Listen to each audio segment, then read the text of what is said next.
Okay, here are the faces of the gospel era.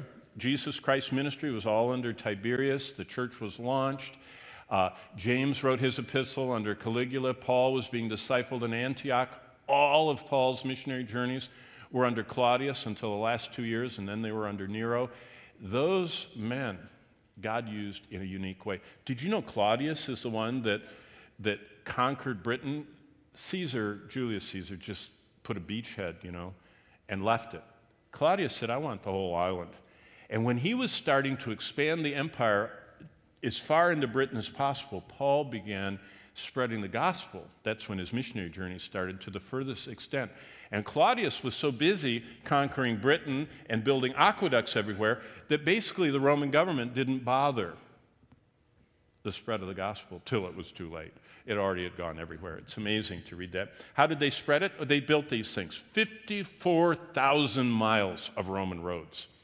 I mean, that was amazing. And Paul used them all. I mean, he was using them. They didn't just have roads. They had shipping. You could get a ship passage every week going between major cities in the Mediterranean by schedule, and they operated on schedule. There was Roman peace, so you could travel anywhere in the empire. The Roman language, so you could be understood and write and communicate. The Roman roads and the Roman laws. Look how Paul used them. Amazing. And of course, all roads led to Rome. I'll just show you a little. I took my class and showed them. See the biggest thing in the bottom left corner? That's called the Circus what? Maximus. Okay, everybody, what's the biggest thing in the picture? The what? Circus.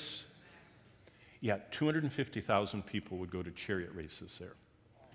Now, look at all the buildings above the Circus Maximus. What do you think that is? That's the Palatine Hill where the emperors lived.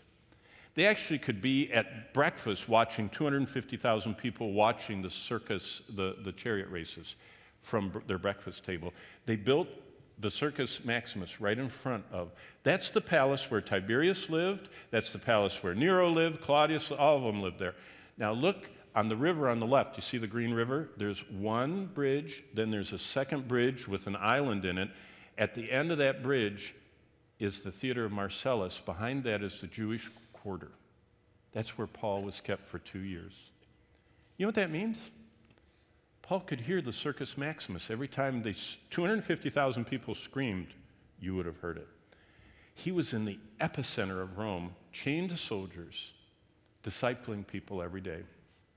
Why did I do all that in my last 6 or 8 minutes? Because living in Rome, which Paul was, reminds us of what Paul knew and what we need to think about, how God sees only 4 empires between now and the end of everything. Jesus, Daniel, John, and Paul all believed that the Roman Empire the early church lived in was part of the future end of days Roman Empire led by Antichrist. Do you know what another greatest chapter in the Bible is? Daniel chapter 9. Daniel 9 has the greatest prophetic passage in the Bible to understand everything, 9:24 to 27. You know what it says? Simple.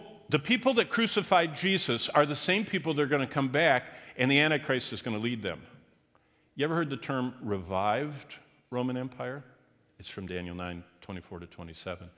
And that's what Daniel describes. And by the way, Daniel's the only Old Testament prophet Jesus calls by name.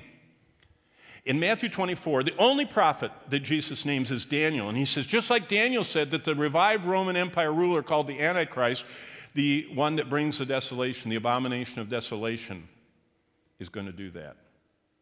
And Jesus affirmed Daniel when he explained the future in his very long, detailed Olivet Discourse in Matthew 24 and 25, Mark 13 and Luke 21.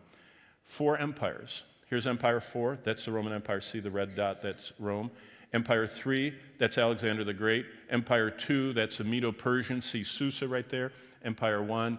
The Babylonian Empire, and all that's described in Daniel.